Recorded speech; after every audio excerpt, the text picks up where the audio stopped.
It was a poignant occasion for the soldiers in the 1st Battalion of the Royal New Zealand Infantry Regiment. They stepped out onto the parade ground to commemorate the battalion's 30th birthday in Southeast Asia and to welcome their new commanding officer, Lieutenant Colonel Philip Maguire. He will be the last commander to receive the battalion's colours in Singapore, and his job for the next 2 years will be to oversee his men's redeployment to New Zealand.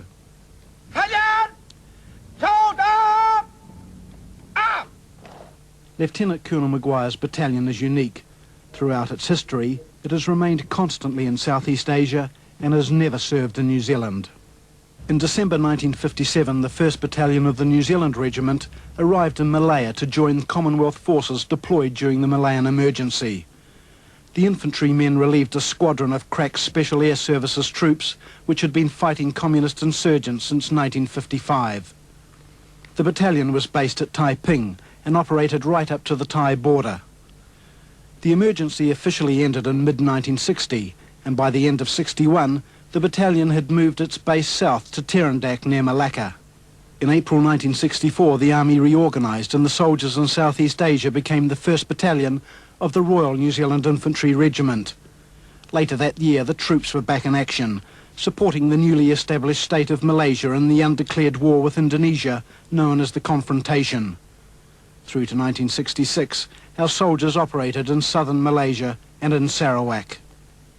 Immediately following the confrontation, soldiers from the battalion went on active duty in Vietnam, and for the next 5 years they fought as part of the 1st Australian Task Force. 30 New Zealanders were killed in action. During this period, the battalion shifted base from Malaysia to Singapore, initially to Nee Soon Garrison, then in mid-71 to its present home at Dieppe Barracks. In 1974, Triforce headquarters was established at the Sembawang Naval Basin. It's a proud history, and one some within the Army feel that the New Zealand public doesn't fully appreciate. In Singapore, though, they recognise the Kiwi soldiers' contribution to the security of the region. They've been here 30 years now, first in Malaya during the emergency when they were fighting as a small but plucky and very brave and professional contingent, and then from 1969 onwards deployed in Singapore. We have been at peace during most of this period, but the presence of outside forces like the New Zealand Battalion in Singapore has contributed not a little to the general sense of confidence, security, deterrence in the region. And we have been happy also on the part of the Singapore Armed Forces to be able to have the opportunity to exercise with a friendly battalion from which we have much to learn. In 2 years, the New Zealand Force headquarters down the road at the Sembawang Naval Basin and the Dieppe Barracks here will be handed back to the Singaporean authorities.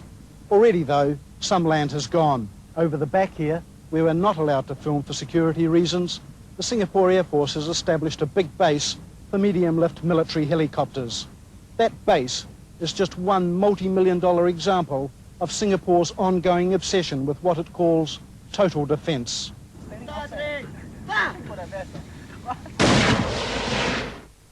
The Singapore government spends more on defence than anything else apart from servicing the public debt. Last year, the defence bill was well over $2 billion.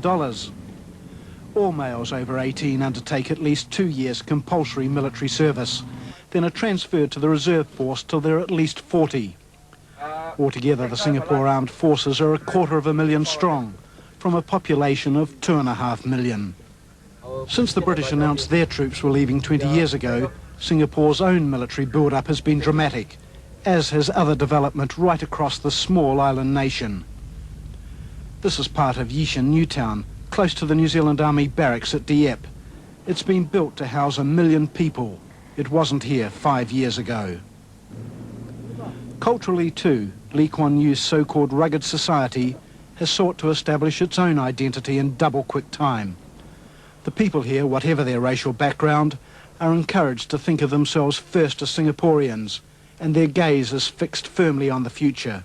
By sharp contrast, New Zealand's military presence is a remnant of the past, but its role has changed with the times. Though training remains a priority, the Army has added responsibilities, helping promote New Zealand's influence throughout Southeast Asia. Well, I don't believe it's a military influence. It's as projected by our Ministry of Foreign Affairs, by our government officials' visits. We have trade concerns of establishing a market and maintaining a market. But I don't believe we've had a military influence as such. I suppose if you looked at the Commonwealth Strategic Reserve, if you looked at our contribution to the five-power defence arrangement, I suppose you could go back to CETO and say we had a small influence as a country that participated or participates in those organisations. The Army promotes New Zealand in a variety of ways. The battalion and force rugby teams dominate the local Singapore and Malaysian leagues, helping to foster growing interest in the game in this part of the world. The Maori Cultural Group, an important focus for both Maori and Pakeha soldiers so far from home, is well known throughout the region. And the regimental band also performs widely, putting the battalion, and indirectly New Zealand, before the Asian public. Soldiers here spend about 5 months of the year on exercise, mainly in peninsular Malaysia because of the limited space available on Singapore. Jungle training is essential for developing skills and tactics needed back home in the Southwest Pacific. But the Army doesn't believe the redeployment will mean a drop in standards. No, I don't believe in any major way. The government is giving us a different set of priorities in terms of concentrating our capabilities in respect to the Southwest Pacific. And we certainly can do that in every way that is important without being dependent on Southeast Asia as a training base.